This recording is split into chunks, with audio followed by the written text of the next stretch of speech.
Hello everyone, this is Naimur Rahman, training wala. I am instructor mechanical at Government College of Technology, Multan.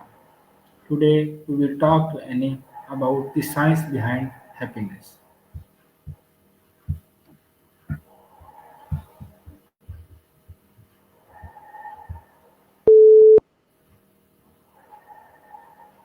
Good to see you again. How is it going? Hello Annie, how are you? Hey Nengo, I'm doing great, thanks for asking. Okay, Just got back from a quick yoga session. My body is thanking me already. okay. Today How we'll. about you? I am good, Annie. Today we'll talk about the science behind happiness. I will ask questions about this, and in return, you will not allowed to ask question to me. Sounds like a fun challenge, Nengo. I'm Oh, ready for your questions about the science behind happiness. Fire away. No questions from me, pinky promise. Let's dive in. okay, Annie. What does science about happiness? Alright, here's the scoop. Science says happiness is this mix of brain chemicals, like dopamine, serotonin, oxytocin, and endorphins, that make us feel good. It's not just a mood. It's also influenced by how we think, our relationships,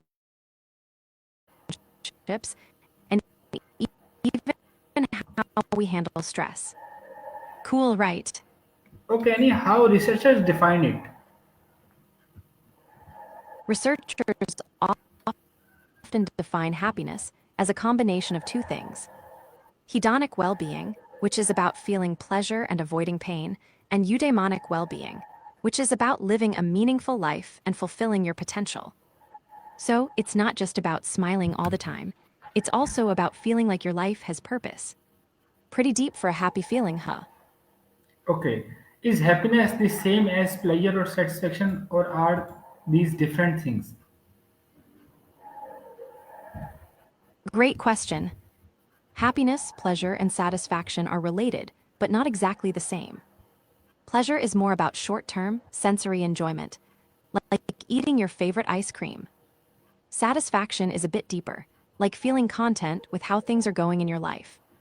Happiness usually includes both, but also adds a sense of overall well-being and meaning. So, happiness is like the big umbrella, covering those cozy feelings underneath. Okay, tell me about the biological and psychological foundation behind happiness. You got it, biologically. Happiness is tied to brain chemicals. Dopamine gives us that reward buzz. Serotonin helps regulate mood. Oxytocin boosts bonding and trust. And endorphins are our natural painkillers that bring euphoria. Psychologically, happiness comes from how we interpret events. Our mindset, gratitude, social connections, and coping skills. So, it's like your brain chemistry, and your mental habits team up to keep you smiling. Okay, what role do brain chemicals like dopamine, serotonin, and endorphins plays in our sense of happiness? Here's the lowdown. Dopamine is like the brain's reward messenger. It spikes when you achieve something or anticipate a treat, making you feel motivated and happy. Serotonin helps stabilize mood and gives you that calm, balanced feeling. Endorphins kick in during exercise or laughter, acting like natural painkillers and creating a euphoric runner's high. Together, they're like your brain's happiness cocktail. Cheers to that. Okay, how do genetics and environment influence a person's baseline level of happiness? On the classic nature versus nurture, genetics set the stage. About 40–50% of our baseline happiness is influenced by our DNA, like a happiness thermostat wired into us.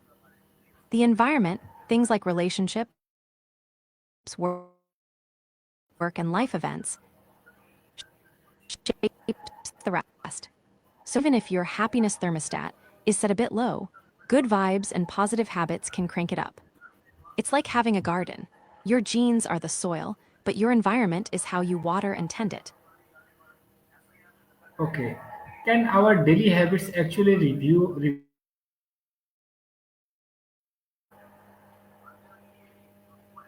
Absolutely, our brains are super plastic, meaning they can change and rewire based on what we. Hello, neuroplasticity. Daily habits like practicing gratitude, meditation, exercise, and even acts of kindness can strengthen neural pathways linked to happiness. It's like giving your brain a little workout to build those feel good muscles. So, your daily choices really can sculpt a happier you. How cool is that? Okay.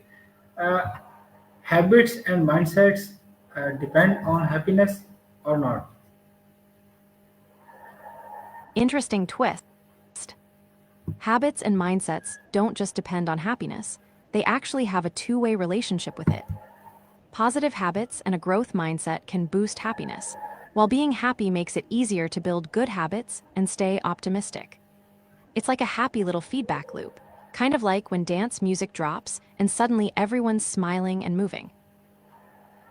Okay. What are some scientifically proven habits that can increase long-term happiness? Oh, I love this one. Some science-backed habits for long-term happiness include 1. Practicing gratitude daily, like jotting down 3 things you're thankful for. 2. Regular exercise, hello, endorphin party. 3. Mindfulness meditation, to keep your mind chill and present. 4. Building strong social connections, friends are happiness magnets. 5. Acts of kindness, helping others lights up your brain's reward system. 6. Getting enough quality sleep, because cranky brains aren't happy brains. Try mixing these into your daily routine, and you might just become a happiness ninja. Okay. How does gratitude contribute to joy and emotional well-being? Gratitude is like a happiness booster shot. When you focus on what you're thankful for, it shifts your brain away from negativity and stress. It activates areas linked to dopamine and serotonin, so you literally feel better. Plus, gratitude helps you appreciate the good stuff, deepens relationships, and builds resilience, kind of like emotional armor made of sunshine. Who knew saying thanks could be so powerful? Okay. How? What impacts does mindfulness or meditation have on our happiness level? Mindfulness and meditation are like mental spa days. They help calm the mind, reduce stress, and increase awareness of the present moment. This lowers negative emotions and boosts positive ones by changing brain areas linked to emotion regulation, like the prefrontal cortex. Regular practice can even increase gray matter in those regions, making happiness more of a default setting. So, a few minutes of just breathing can seriously upgrade your mood. Okay. How can we manage negative emotions or stress while still cultivating joy? Great one, managing negative emotions while keeping joy alive is like juggling flaming torches. Tricky but doable. Mindfulness helps by letting you notice negative feelings without getting swallowed by them. Reframing thoughts, like seeing challenges as growth opportunities, also works wonders. Plus, balancing stress with self-care, like a walk outside or a dance break, can reset your mood. It's about making space for the tough stuff, but not letting it crash the happiness party. Okay. Can social and environmental factors affect happiness? Absolutely. Social and environmental factors are like the backdrop to your happiness movie. Supportive relationships, community belonging, and feeling safe all boost happiness. On the flip side, loneliness, conflict, or a stressful environment can drag it down. Even things like green spaces and natural light can lift your mood. So yeah, where and who you surround yourself with really sets the stage for your joy. Okay. How does technology or social media affect our happiness in today's world? Ah, the double-edged sword of tech. Social media can connect us, boost belonging, and offer fun distractions, which is great for happiness. But it can also lead to comparison, FOMO, fear of missing out, and distraction, perfect recipe for stress and lower mood. Plus, endless scrolling can hijack time for things that truly nourish us. So, tech's impact depends a lot on how we use it, like a superpower that needs mindful handling. Okay, Annie, give me today's talk summary in detail. Sure thing, today, we dove deep into the science of happiness. We talked about how happiness isn't just a fleeting mood, but a mix of brain chemicals like dopamine, serotonin, oxytocin, and endorphins teaming up to make us feel good. We explored how researchers define happiness as both pleasure and meaningful living. We clarified that happiness, pleasure, and satisfaction are related but distinct feelings. Then, we unpacked the biological and psychological foundations, how brain chemistry and mindset work together. We chatted about genetics setting a baseline for happiness, but environment and habits having the power to change it.